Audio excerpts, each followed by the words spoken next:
കോർപ്പറേഷനിൽ UDF-ന്റെ ലീഡ് ഇപ്പോഴും തുടരുന്നു. 17ആയി ഉയർന്നിരിക്കുകയാണ്. തിരുവനന്തപുരത്ത് ഇപ്പോഴും NDAയുടെ ലീഡ് വരുന്നു. കേരളത്തിന്റെ പൊതുചിത്രം നോക്കുകയാണെങ്കിൽ മുനിസിപ്പാലിറ്റികളിൽ ഏകദേശം തുല്യമായി വന്നിരിക്കുകയാണ്. 38-34 എന്നുള്ളതാണ് അല്ലെ? അതാണ് ചിത്രം ഉണ്ടായിരിക്കുന്നത്. എന്തായാലും സംസ്ഥാനത്തിന്റെ പൊതുചിത്രം വ്യക്തമാവണം. അല്പം കൂടി 2 ജില്ലകളിൽ ഇടത് ആധിപത്യമുണ്ട്. പക്ഷേ മറ്റ് UDF-ന്റെ ശക്തി മേഖലകളിലേക്ക് അവരുടെ തിരിച്ചുവരവിന്റെ സൂചനയുണ്ട്. തുടക്കത്തിൽ നമ്മൾ പരാമർശിച്ചതാണ് മധ്യകേരളം നിർണായകമാണ് എന്നത്. ആ മധ്യകേരളത്തിലെ ജില്ലകളിൽ അത്തരം ചില സൂചനകൾ ഉണ്ടോ എന്നതാണ് പ്രകടമാവുന്ന കാര്യം. ജില്ലാ പഞ്ചായത്തിൽ UDF-ന്റെ തിരിച്ചുവരവ് കോട്ടയത്ത് പ്രകടമാണ്. ഒപ്പം കൊച്ചിയിലും ഒപ്പം കോഴിക്കോടും പത്തനംതിട്ടയിലും ഇടുക്കിയിലും സമാനമായ നീക്കം എന്നതാണ് നിലവിലെ സൂചനകൾ നൽകുന്നത്. ജില്ലാ പഞ്ചായത്തുകളുടെ ചിത്രം അപ്ഡേറ്റ് ആവാൻ ഇനിയും നമുക്ക് കാത്തിരിക്കണം. പക്ഷേ മറ്റ് തദ്ദേശ സ്ഥാപനങ്ങൾ വേഗത്തിൽ അപ്ഡേറ്റ് ആവുന്നു എന്നതാണ് നിലവിലെ സാഹചര്യം. തിരുവനന്തപുരത്തെ ചിത്രം NDA തന്നെ ലീഡ്. 16 NDA, 12 ഇടതുമുന്നണി എന്നാണ് ചിത്രം. കൊല്ലത്ത് 29-8 അതാണ് LDF-ഉം UDF-ഉം. കൊച്ചിയിൽ 21-14 ഇടതുമുന്നണി ലീഡ് തിരികെ പിടിച്ചു കൊച്ചിയിൽ എന്നതാണ് ചിത്രം. തൃശ്ശൂരിൽ 13-17 അവിടെ UDF-നാണ് ലീഡ്. കോഴിക്കോട് 19-7 അത് ഇടതുമുന്നണിയാണ് ലീഡ്. കണ്ണൂരിൽ പത്തനംതിട്ടയിൽ പൊതുചിത്രം നോക്കുകയാണെങ്കിൽ UDF-ന്റെ മുന്നേറ്റമാണ്. അത് ജില്ലാ പഞ്ചായത്തിൽ മാത്രമല്ല ഗ്രാമപഞ്ചായത്തുകളിലും UDF-ന്റെ മുന്നേറ്റം എന്നുള്ളത് മാറുന്ന ഒരു രാഷ്ട്രീയ ചിത്രം കൂടിയായി മാറുകയാണ്. പത്തനംതിട്ടയിൽ ഗ്രാമപഞ്ചായത്തുകളിൽ UDF-ന്റെ മുന്നേറ്റം, ബ്ലോക്ക് പഞ്ചായത്തുകളിലും പൊതുവെ LDF മുന്നേറുന്ന ബ്ലോക്ക് പഞ്ചായത്തുകളിലും UDF-ന്റെ മുന്നേറ്റം, നഗരസഭകളിൽ ഒപ്പത്തിനൊപ്പം എന്നുള്ളതാണ്. പത്തനംതിട്ട അതൊരു പ്രധാനപ്പെട്ട കാര്യമാണ്. കാരണം നിയമസഭാ തെരഞ്ഞെടുപ്പിൽ UDF വൻ വീഴ്ച ഏറ്റുവാങ്ങിയ ഒരു സ്ഥലമാണ് പത്തനംതിട്ട ജില്ല. അവിടെയാണ് പത്തനംതിട്ടയിൽ ഒരു തിരിച്ചുവരവ് UDF-ന് സാധ്യമായിരിക്കുന്നു എന്നുള്ളതാണ് ഇപ്പോഴത്തെ ഒരു ട്രെൻഡ്. തൃശ്ശൂരിൽ കോർപ്പറേഷൻ സീറ്റ് ആകെ 56 സീറ്റുകളിൽ UDF 8 സീറ്റ്, NDA 2, LDF 3 ഇത് വിജയിച്ച സീറ്റുകളാണ്. അതേസമയം ലീഡ് ചെയ്യുന്ന സീറ്റുകളുടെ കാര്യത്തിൽ വ്യത്യാസം ഇക്കാര്യത്തിലുണ്ട്. ജില്ലാ പഞ്ചായത്തിൽ ഇപ്പോൾ LDF-ന്റെ നേരിയ ഒരു മുന്നേറ്റം കാണുന്നു. തൃശ്ശൂരിൽ മുനിസിപ്പാലിറ്റികളിൽ ആകെ 7 എണ്ണത്തിൽ 2 UDF ലീഡ് ചെയ്യുന്നു, 1 LDF ലീഡ് ചെയ്യുന്നു എന്നുള്ളതാണ്. എന്തായാലും തൃശ്ശൂർ കോർപ്പറേഷൻ പ്രധാനമാണ്. അവിടെ ഇപ്പോൾ ലീഡ് UDF-ന് തന്നെയാണ്. ഇഞ്ചോടിഞ്ച് പോരാട്ടം എന്ന് പറയാം 3 പേരും ഇല്ലേ? തൃശ്ശൂരിൽ BJP-യും UDF-ഉം LDF-ഉം ഇഞ്ചോടിഞ്ച് പോരാട്ടത്തിൽ തന്നെയാണ്. കൽപ്പറ്റയിൽ NDA ഒരു സീറ്റ് പിടിച്ചു. അത് MV ശ്രേംസ് കുമാറിന്റെ സിറ്റിംഗ് അദ്ദേഹത്തിന്റെ സീറ്റാണ്. അദ്ദേഹത്തിന്റെ ലീഡ് ഇരിക്കുന്ന സീറ്റാണ് ഇപ്പോൾ NDA പിടിച്ചതെന്ന് വിവരം കൂടി വരുന്നുണ്ട്. പുളിയാർമല സീറ്റ് ഇടതുമുന്നണിയുടെ സിറ്റിംഗ് സീറ്റായിരുന്നു. അതാണിപ്പോൾ വയനാട് ജില്ലയിൽ കൽപ്പറ്റ നഗരസഭയിൽ BJP പിടിച്ചത് എന്ന പ്രത്യേകതയുണ്ട്. ഒരുപക്ഷെ വലിയ ചർച്ചകൾക്കൊക്കെ ഇടവയ്ക്കാൻ സാധ്യതയുള്ളതാണത്.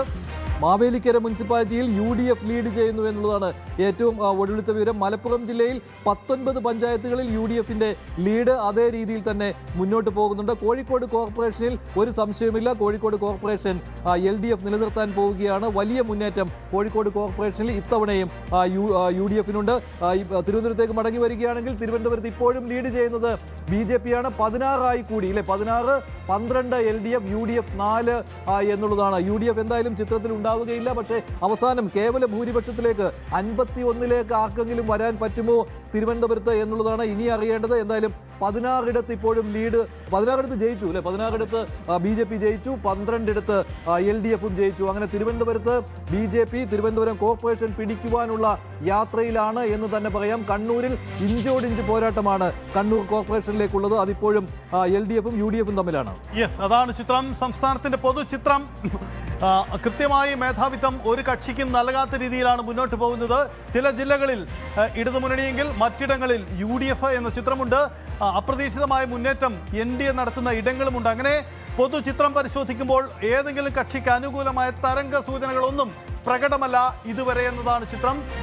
അതാണ് മുന്നോട്ട് പോകുന്നത്. ഇടതുപക്ഷം അവരുടെ കൊല്ലം, കോഴിക്കോട് പോലെയുള്ള നഗരമേഖലകൾ, ശക്തി കേന്ദ്രങ്ങൾ നിലനിർത്തി തന്നെ മുന്നോട്ട് പോകുന്നു. അതേസമയം കോട്ടയത്തെയും ഒപ്പം കൊച്ചിയിലെയും തൃശ്ശൂരെയും ശക്തി കേന്ദ്രങ്ങളിൽ UDF-ന്റെ തിരിച്ചുവരവിൻ്റെ സൂചനകളുമുണ്ട്. തൃശ്ശൂർ കോർപ്പറേഷനിലേക്ക് UDF തിരിച്ചു വരുന്നു എന്ന സൂചനകൾ പങ്കുവയ്ക്കപ്പെടുന്നു. കൊച്ചിയിലും സംഭവിക്കുന്നതാണ്. ഇതാണ് സാഹചര്യം. അതേസമയം അഭിമാന പോരാട്ടമായ തിരുവനന്തപുരത്ത് NDA വലിയ ലീഡ് നിലനിർത്തി പോകുന്നു എന്നതാണ് സാഹചര്യം. ശക്തമായ പോരാട്ടം സംഭവിക്കുന്നു എന്നതാണ്. ഒപ്പം തൃശ്ശൂരെ കണക്കിൽ NDAയും വലിയ രീതിയിലുള്ള ഫിഗർ വർദ്ധിപ്പിച്ചിട്ടുണ്ട് തൃശ്ശൂരിൽ. അങ്ങനെ NDA ഒരു വലിയ ഫാക്ടർ ആകുമോ തൃശ്ശൂരിൽ എന്ന പ്രധാനപ്പെട്ട ഘടകം കൂടി അവിടെ നിന്നും ഉയർന്നു വരും. മുനിസിപ്പാലിറ്റികളിൽ ഇഞ്ചോടിഞ്ച് പോരാട്ടമാണ്. 36 എന്നുള്ളതാണ്. തിരുവനന്തപുരത്തും കൊല്ലത്തും ഏകപക്ഷീയമായിട്ട് തന്നെ LDF മുന്നേറുന്നു എന്നുള്ള കാഴ്ച കാണുന്നു. അതേസമയം മലപ്പുറം പോലെയുള്ള ജില്ലകളിൽ UDFന്റെ ഏകപക്ഷീയമായ മുന്നേറ്റമാണ്. അതാണ് മുനിസിപ്പാലിറ്റികളുടെ കണക്കിൽ ഇത്ര വ്യത്യാസം വരുന്നത്. മലപ്പുറത്ത് 12-ൽ 11 മുനിസിപ്പാലിറ്റികളിലും UDF ആണ് മുന്നേറുന്നത്. അതേസമയം തിരുവനന്തപുരത്ത് നെടുമങ്ങാട് വലിയ മുന്നേറ്റമാണ്. നെടുമങ്ങാട് മുനിസിപ്പാലിറ്റിയിൽ 42 വാർഡുകളിൽ 22 കേവല ഭൂരിപക്ഷത്തിന് വേണ്ടത്. 28 LDF ജയിച്ചു കഴിഞ്ഞു. നെടുമങ്ങാട് മുനിസിപ്പാലിറ്റിയിൽ ഏകപക്ഷീയമായ മുന്നേറ്റമാണ് LDF നേടിയത്.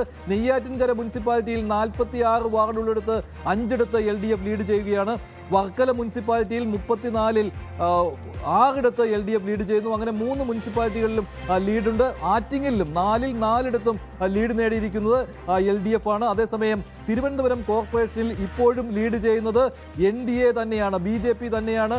16 ആയിട്ട് കണക്ക് കൂടിയിരിക്കുന്നു. 16 ലീഡ് ചെയ്യുന്നു, 16 ജയിച്ചു, BJP ജയിച്ചു.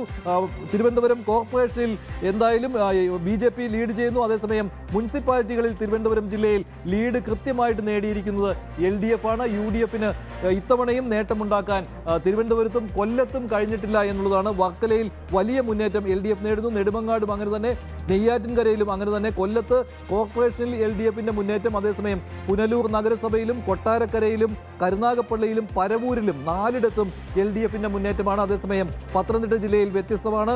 ജില്ലാ പഞ്ചായത്തിലും നഗരസഭകളിലും UDFന്റെ മുന്നേറ്റം കാണുന്നു. കോട്ടയത്ത് ജില്ലാ പഞ്ചായത്തിൽ UDFന് ഒരു നേരിയ മേൽക്കൈയുണ്ട്. അതെ, നേരിയ മേൽക്കൈ ജില്ലാ പഞ്ചായത്തിൽ കോട്ടയത്തുണ്ടായിട്ടുണ്ട്. ഒരു കാര്യം വ്യക്തമാണ്, UDFന്റെ പരമ്പരാഗത മേഖലകളിൽ ഒരു തിരിച്ചുവരവിന്റെ സൂചനയുണ്ട്. അങ്ങനെയെങ്കിൽ അത് ഏതെങ്കിലും ഒരു തരംഗ സൂചനകളോ അല്ലെങ്കിൽ അനുകൂല രാഷ്ട്രീയ നീക്കമോ എന്ന് നമുക്ക് അല്പം കൂടെ കാത്തിരുന്നാൽ ഒരു വ്യക്തത ഉണ്ടാക്കാൻ കഴിയാം. തൃശ്ശൂരിൽ പ്രകടമാണ് UDFന്റെ മാറ്റമുണ്ട്. കൊച്ചിയിലും അത് പ്രകടമാണ്. ഒപ്പം ജില്ലാ പഞ്ചായത്തിൽ കോട്ടയത്തും അത് പ്രകടമാകുമെങ്കിൽ UDFന് അനുകൂലമായി മധ്യ കേരളത്തിന്റെ പൊതുരാഷ്ട്രീയത്തിൽ മാറ്റമുണ്ടായി എന്ന് നമുക്ക് കരുതുക. നമുക്ക് കാത്തിരിക്കേണ്ടി വരും ആ ചിത്രം. അതേസമയം തെക്കൻ കേരളത്തിലേക്ക് വരുമ്പോൾ തിരുവനന്തപുരം കോർപ്പറേഷൻ ഒഴികെ മറ്റ് 2 അതായത് കൊല്ലത്തും തിരുവനന്തപുരത്തും മാറ്റമില്ല, ഇടതുമുന്നണിക്കൊപ്പമാണ്. പക്ഷേ തിരുവനന്തപുരം കോർപ്പറേഷന്റെ ഭരണം അത് വലിയ രീതിയിലുള്ള NDAക്ക് സാധ്യത നൽകുന്ന രീതിയിലാണ് നിലവിൽ വോട്ടെണ്ണൽ പുരോഗമിച്ചുകൊണ്ടിരിക്കുന്നത്. NDA തന്നെയാണ്, NDAയും LDFുമാണ് ചിത്രത്തിലുള്ളത്. UDF പ്രതീക്ഷിച്ച ഒരു മുന്നേറ്റം അവിടെ നടത്തിയിട്ടില്ല എന്നതാണ് ചിത്രം. 16-12 NDAയും LDFും, അതാണ് ചിത്രം.